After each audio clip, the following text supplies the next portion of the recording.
Hello mga ka-hunters! For today's video, pupunta tayo sa Fortress at titingnan natin kung merong Insta360 X4. At bago tayo magtanong, ipakikita ko muna sa inyo kung ano yung pwede nating bilhin dito. So ayan, meron silang laptop. Meron din sila dito mga TV, appliances. At ayan, nakikita nyo naman kung ano yung pwede nating bilhin dito.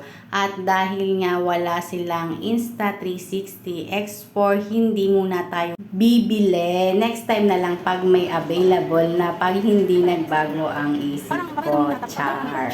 For now, yung hipag ko muna ang bibili ng cellphone at ang napili niya ay color black na Samsung Galaxy A25.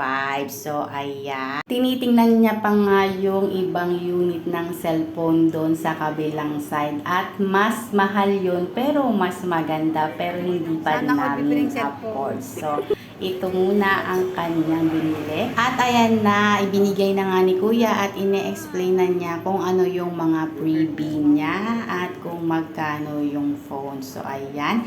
Itatry na niya, inopen na ni Kuya at idinedemo niya kung ano yung unang dapat gawin. Gusto ko din bumili ng cellphone, wala akong pera.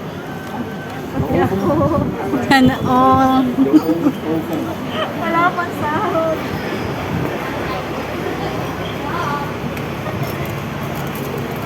Ito 5-6 GB yung inaano ko.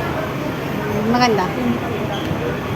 Dito nga po sa Hong Kong, kung gusto mo na yung gadget mo ay legit at hindi fake, isa po ang Fortress sa binibilhan nila na hindi nagtitinda ng mga fake na gadget or items. At ito nga po yung gustong-gusto kong po na mayat maya ko nang tiningnan pero hindi natin afford dahil nasa 100,000 siya. 14,998 HKD. So, sana all na lang tayo for now. Pag mayaman na tayo, bibili tayo kahit 10. So, ito nga at nakalabas na kami at nabili na namin ang phone ng aking hipag. So, thank you for watching everyone. Tinawagan ko na si